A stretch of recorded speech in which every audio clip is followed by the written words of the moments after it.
Hey Marks, the Black is back with another review of Smackdown. First off, I'd like to thank my new subscribers, which is A Convict, Bossman103, Anton V1226, Christopher1342.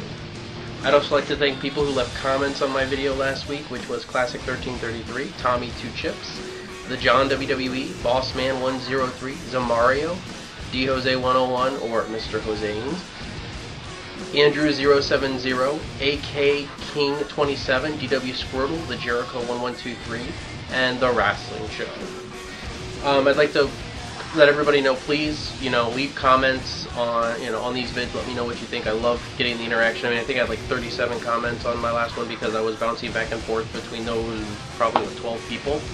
I'd also like to encourage everybody to follow me on Twitter.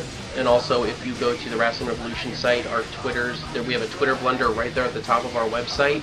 Link will be in the description box. And so you can just click on it and follow me, see what I have to say just by going to the site. If you follow me, I say stupid things sometimes, and I put out some real WWE information sometimes. So you can ask Andrews070. He follows me on Twitter, and we go back and forth all the time, and he keeps up to date with recent stuff because he follows me on Twitter. Also, I'd like to let everybody know that we are making, we have made the Wrestling Revolution website more user-friendly. So head there, check out the new, the new modifications we made to make it user-friendly, and just go. I'm done talking about it. And by the way, I'm in a pissy mood tonight, and I'm not in a good mood, so y'all can, I don't know. So let's get into Smackdown. Get ready for the Smackdown! Get ready for the Smackdown! How you gonna react when you're put on your back now? Cause there's no turning back when you're facing the Smackdown!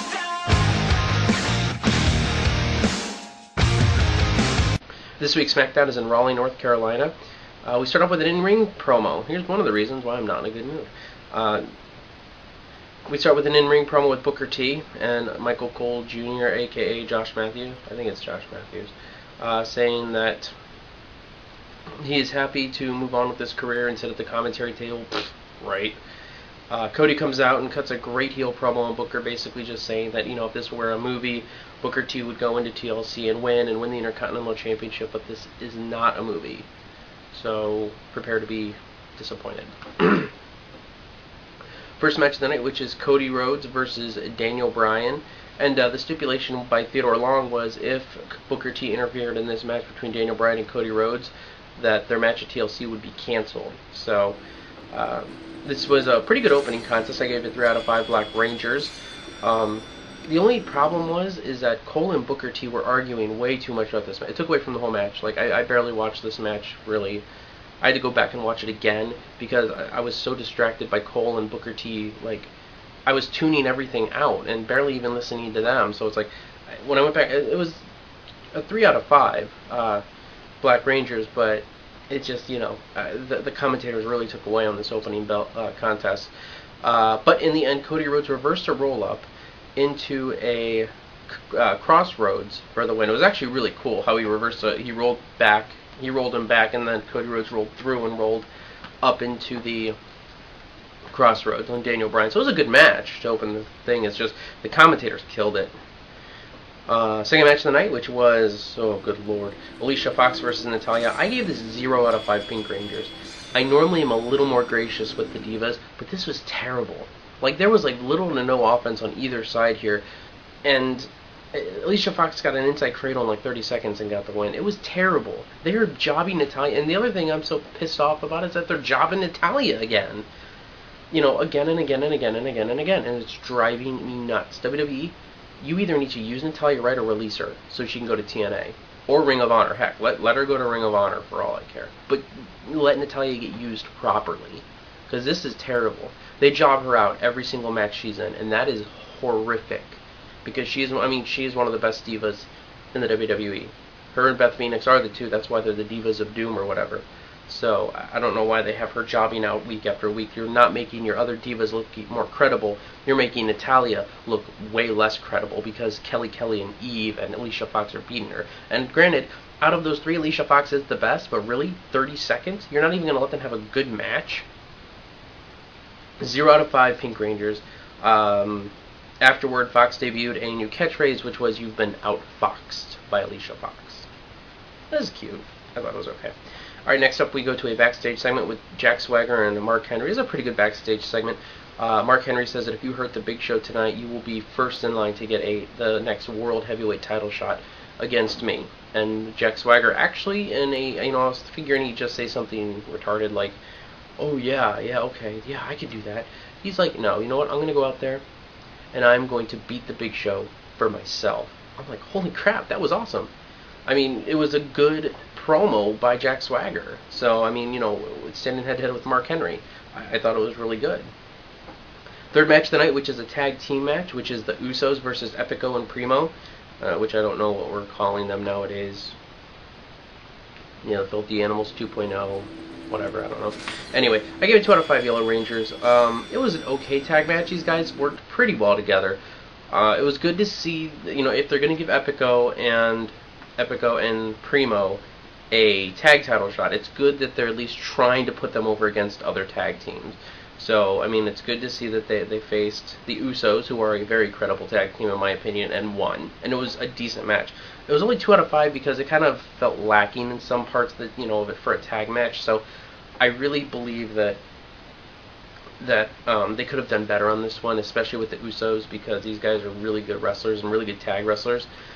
And I think the Usos honestly should be in line before Epico and Primo, but I'll take what I can get at this point with the tag division. Alright, fourth match of the night, which is the Big Show versus Jack Swagger. I gave this 4 out of 5 Red Rangers. This was a really good big man match. These two guys went back and forth. They did a multitude. I mean, granted, there were the points where it's kind of lully and, it was the Big Show slapping them or, but there was some really good moments in this match for two big guys, especially with Jack Swagger working with the Big Show, who's 7 foot, 500 pounds. It's hard to work with the Big Show sometimes. So, really good there. Mark Henry came out to watch, at ringside. He came and sat on a steel chair. In the end, Jack Swagger went for the ankle lock, but Show caught a glimpse of the eyes of Mark Henry or something, built up a rage inside the Big Show. He got out of the ankle lock, hit a weapon of mass destruction punch, and pinned Jack Swagger. So, as I said, pretty good match between two guys who I know can wrestle, who I know are decent on the stick. Well, Big Show's really good on the stick, and Jack Swagger's getting there. They just need to give him more stick time.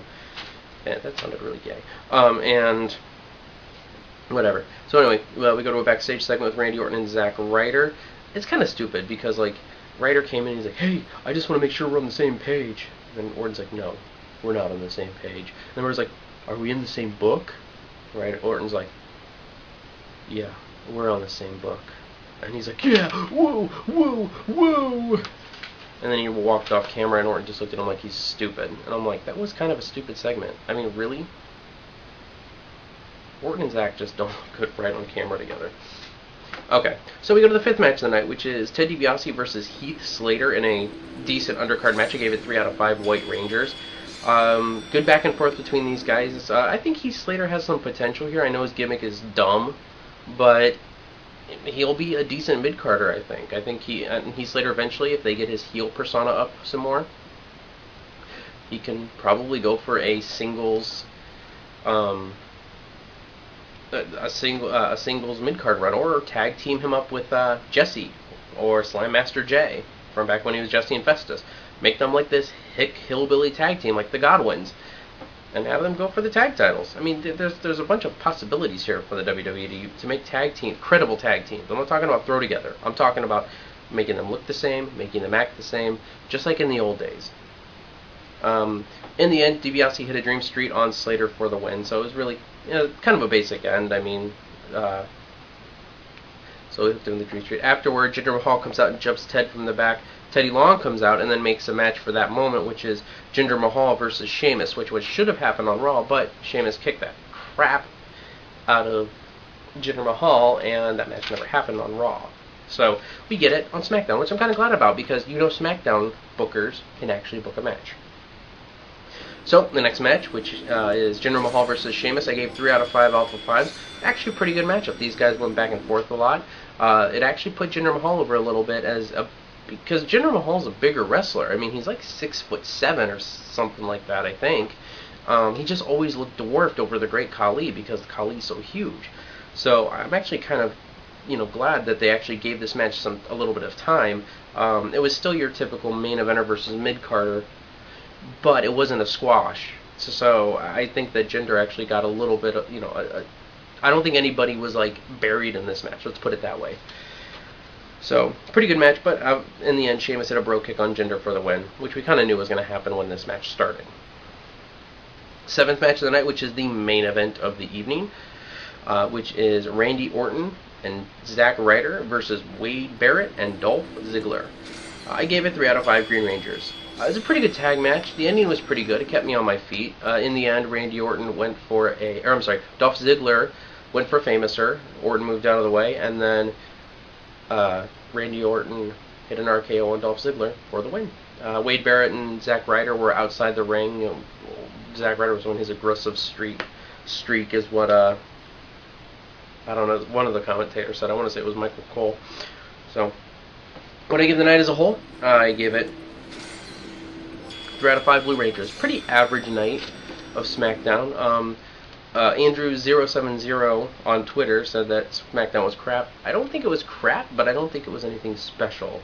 So I will agree with you that it wasn't that great to build up to TLC, but I don't think it was as terrible as you made it sound. So, fortunately, I disagree with you, kind of.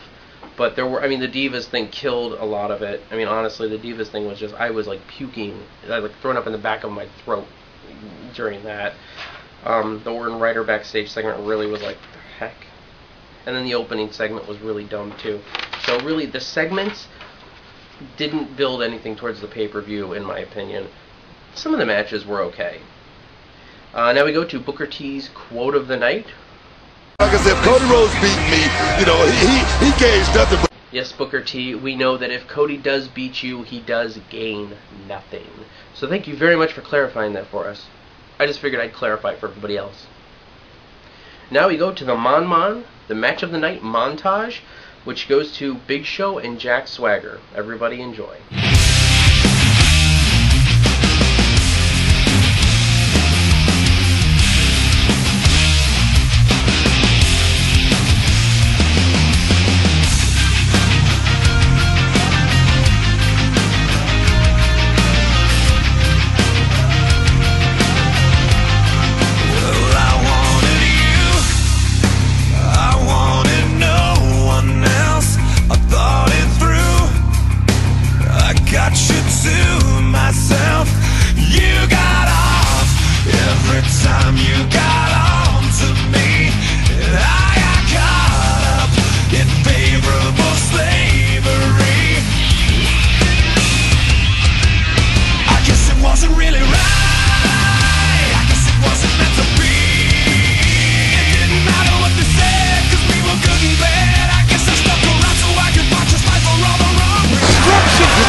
Well, everyone, I hope you enjoyed this week's SmackDown review. I am Bobby Black from WrestlingRevolution.com and the Unsquared Circle. Please follow me on Twitter. Check out our website, WrestlingRevolution.com. You can buy some merchandise. We have Unsquared Circle gear. We have Wrestling Revolution gear. You just got to go to the site. Check out the new overhauled site. I put a lot of effort into this thing, and at least if you guys can maybe check it out, throw a comment, whatever. So anyway, I'm Bobby Black. Everyone, comment, like, subscribe, and I hope you enjoy.